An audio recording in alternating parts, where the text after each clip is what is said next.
Dear student, नमस्ते। मेरे YouTube channel में आपका स्वागत है। जैसा कि अपन लोगों ने पिछले वीडियो में पढ़ा था कि स्वतंत्र भारत को किन किन कठिनाइयों का सामना करना पड़ा। तो सबसे पहले स्वतंत्र भारत के सामने एकता की कठिनाई थी, दूसरी थी कौन सी, लोकतंत्र की कठिनाई थी, और तीसरी थी विकास की। ठीक है, अपन ने तीनों कठिनाइयों को पिछले वीडियो में विस्तार से समझा था। अब इसके आगे अपन लोग समझेंगे उन कठिनाइयों के कारण किन किन और किन किन समस्याओं का सामना भारत को करना पड़ा। तो आगे अपन लोग देखेंगे, आप अंत तक वीडियो में बने रहिए। बहुत अच्छी चीज़ें आपको देखने के लिए मिलेंगी, बहुत ही सरल भाषा में देखने के लिए मिलेंगी। देखिए, आगे है विभाजन। तो जैसा कि आपको विदित है कि 14-15 अगस्त 1947 को भारत और पाकिस्तान का बंटवारा हुआ था, और इसमें है विस्थापन और पुनर्वास। तो 14-15 अगस्त 1947 को एक नहीं बल्कि दो राष्ट्र, है ना, एक नहीं बल्कि दो राष्ट्र भारत और पाकिस्तान अस्तित्व में आए थे। ठीक है, ऐसा विभाजन के कारण हुआ, बंटवारे के कारण हुआ। ब्रिटिश इंडिया को भारत और पाकिस्तान के रूप में बांट दिया गया। देखो बच्चों, ये बात एक क्लियर है कि जब भारत आज़ाद हुआ था उसके पहले भारत के लिए ब्रिटिश इंडिया कहा जाता था। तो ब्रिटिश इंडिया क्यों कहा जाता था? क्योंकि यहाँ पे अंग्रेज़ों का शासन था। ब्रिटिश मीन्स जो ब्रिटेन से आए हुए अंग्रेज़ थे उन्हें ही ब्रिटिश के नाम से जाना जाता था, और वह इंडिया पे उनका औपनिवेशिक था, वर्चस्व था। तो इस कारण से उन्हें ब्रिटिश इंडिया के नाम से जाना जाता है भारत के लिए। ठीक है, आपने इतिहास की पाठ्य पुस्तकों में उस राजनीतिक घटनाक्रम के बारे में पढ़ा है जिसके फलस्वरूप दोनों देशों के भूभाग को रेखांकित करती हुई सीमा रेखा खींच दी गई। ठीक है, मुस्लिम लीग ने द्विराष्ट्र सिद्धांत की बात की थी। मुस्लिम लीग है ना, एक संगठन था, तो इसने द्विराष्ट्र सिद्धांत की बात की थी। इस सिद्धांत के अनुसार भारत किसी एक कौम का नहीं बल्कि हिंदू और मुसलमान नाम की दो कौमों का देश था, और इसी कारण मुस्लिम लीग ने मुसलमानों के लिए एक अलग देश यानी पाकिस्तान की मांग की थी। ठीक है, कांग्रेस ने द्विराष्ट्र सिद्धांत तथा पाकिस्तान की मांग का विरोध किया। किसने किया? कांग्रेस ने। बहरहाल सन 1940 के दशक में राजनीतिक मोर्चे पर कई बदलाव आए। कांग्रेस और मुस्लिम लीग के बीच राजनीतिक प्रतिस्पर्धा तथा ब्रिटिश शासन की भूमिका जैसी कई बातों का जोर रहा। नतीजतन पाकिस्तान की मांग मान ली गई। कौन सी मांग? बंटवारे वाली मांग। ठीक है, अब देखते हैं विभाजन की प्रक्रिया। फैसला हुआ कि अब तक जिस भूभाग को इंडिया के नाम से जाना जाता था उसे भारत और पाकिस्तान नामक दो देशों के बीच बांट दिया जाएगा। ठीक है, यह विभाजन दर्दनाक तो था, है ना, दर्दनाक तो था ही। इस पर फैसला करना और अमल में लाना और भी कठिन था। तय किया गया कि धार्मिक बहुसंख्या को विभाजन का आधार बनाया जाए। चूंकि आपको अच्छे से ज्ञात है बच्चों कि अपने भारत का विभाजन धर्म के आधार पर किया गया था। इसके मायने यह थे कि जिन इलाकों में मुसलमान बहुसंख्यक थे वे इलाके पाकिस्तान के भूभाग होंगे और शेष हिस्से भारत कहलाएंगे। समझा? समझ में आया? मतलब जहाँ पे जो मुस्लिम बहुल थे उस इलाके को मुसलमान का एरिया मतलब पाकिस्तान कहा जाएगा, और शेष जहाँ पर हिंदू थे वहाँ पे क्या कहा जाएगा? भारत कहलाएंगे। यह बात बड़ी आसान जान पड़ती है। ठीक है, कहने में तो आसान है लेकिन असल में इसमें कई किस्म की दिक्कतें थीं। कोई बात बच्चों जो रहती है वास्तव में वो कहने में तो सरल लगती है, लेकिन वास्तविकता देखा जाए तो वह बहुत ज़्यादा ही दिक्कत वाली होती है। पहली बात तो यह है कि ब्रिटिश इंडिया में कोई एक भी इलाका ऐसा नहीं था जहां मुसलमान बहुसंख्यक हों। समझ में आया ना बच्चों?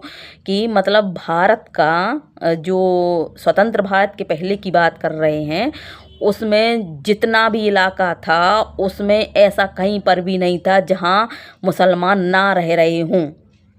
ऐसे दो इलाके थे जहां मुसलमानों की आबादी ज़्यादा थी। रहे थे पूरे भारत में लेकिन ऐसी दो जगह थी जहां उनकी आबादी सबसे ज़्यादा थी, किनकी? मुसलमानों की।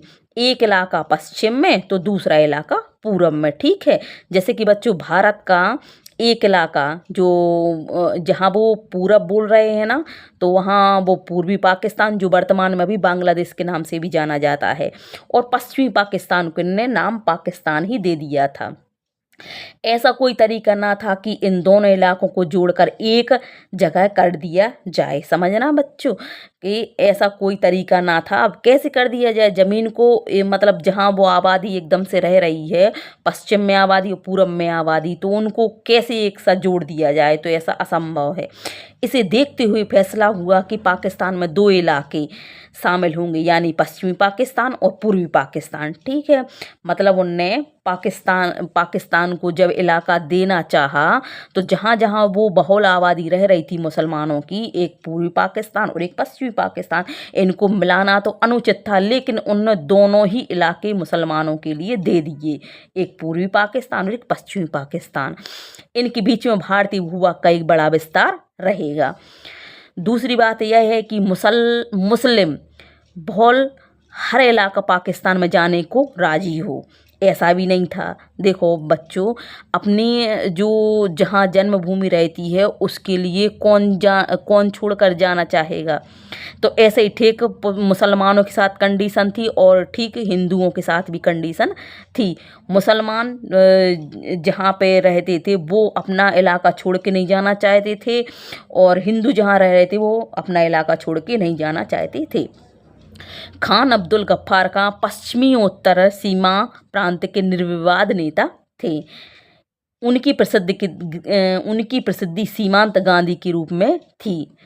ठीक है, ऐसा क्वेश्चन बनता है कि सीमांत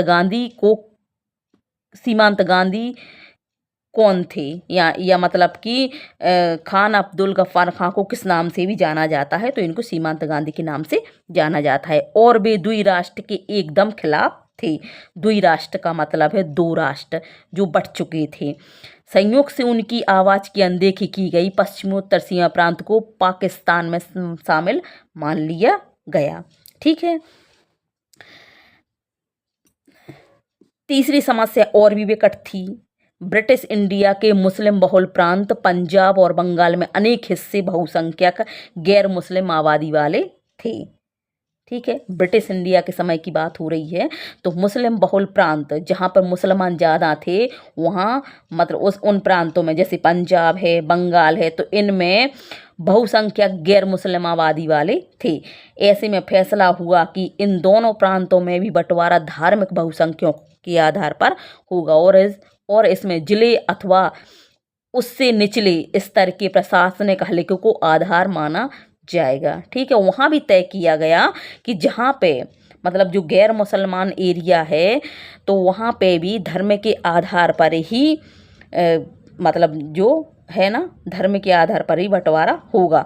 14-15 अगस्त 1947 की मध्य रात्रि तक यह फैसला नहीं हो पाया था कि कौन क्या कैसा रहेगा।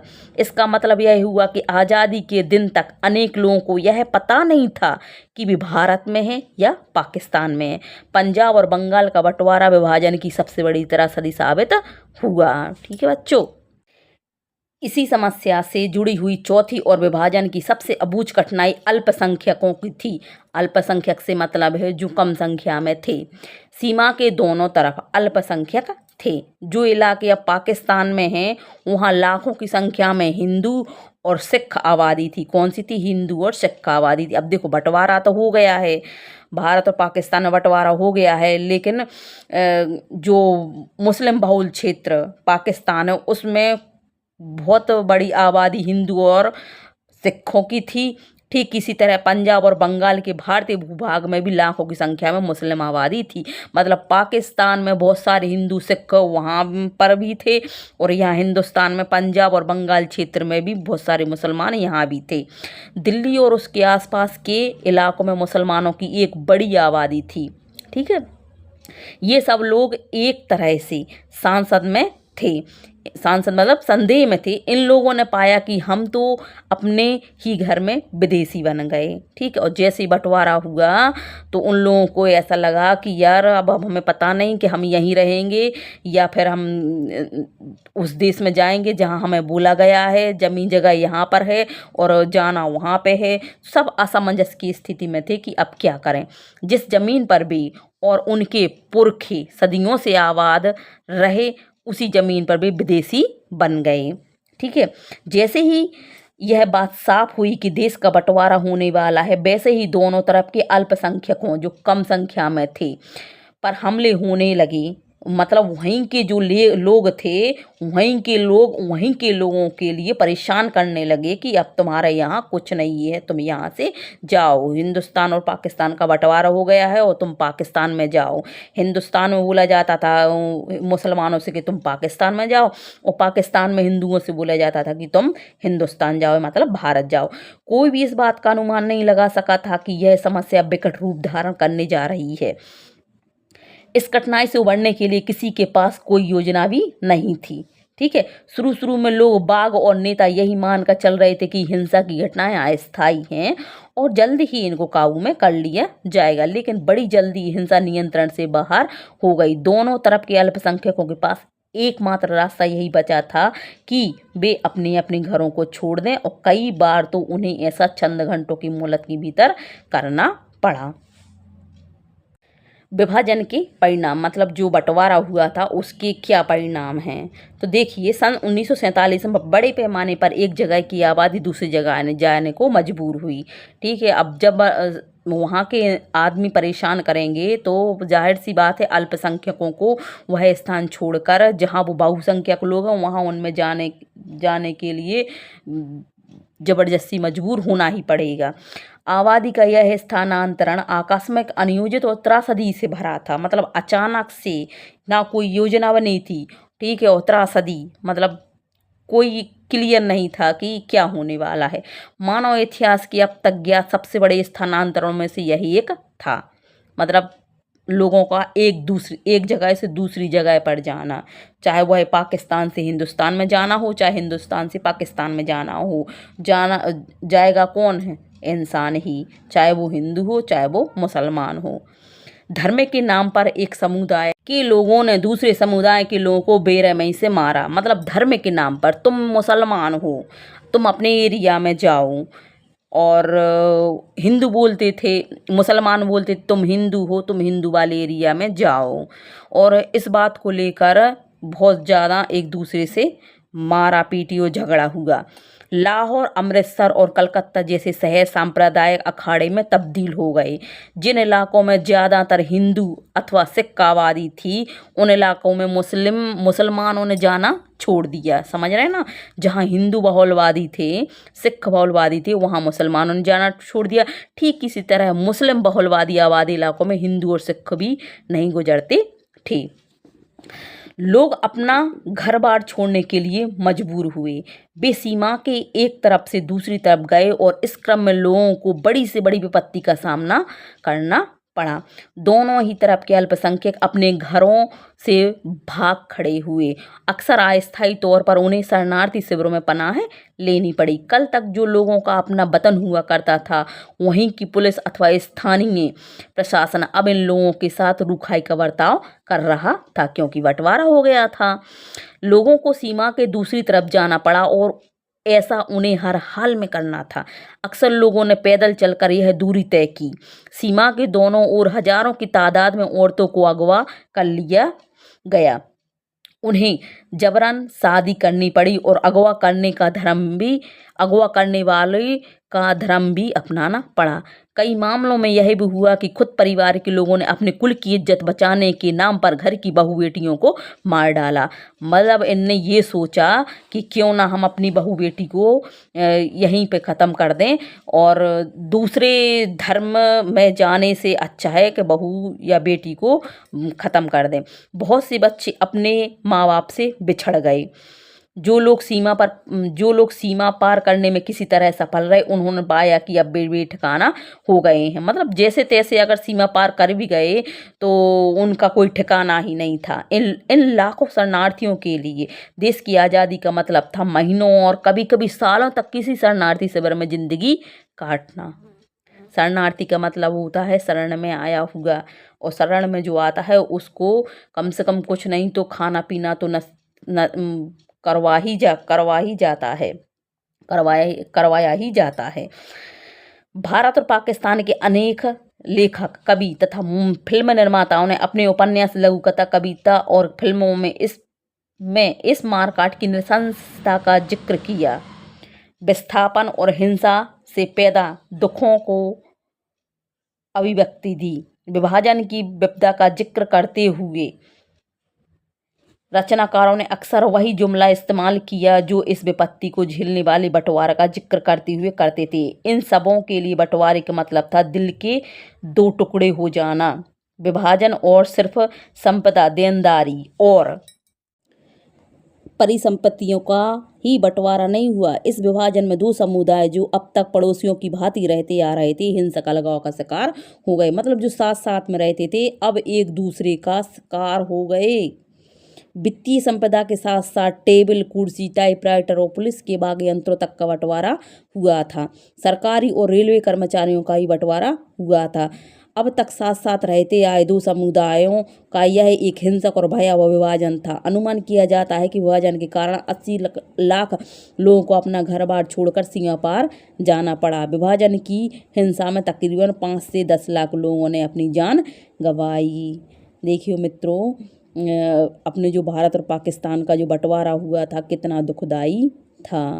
थैंक यू दोस्तों, बने रहिए मेरे वीडियो में।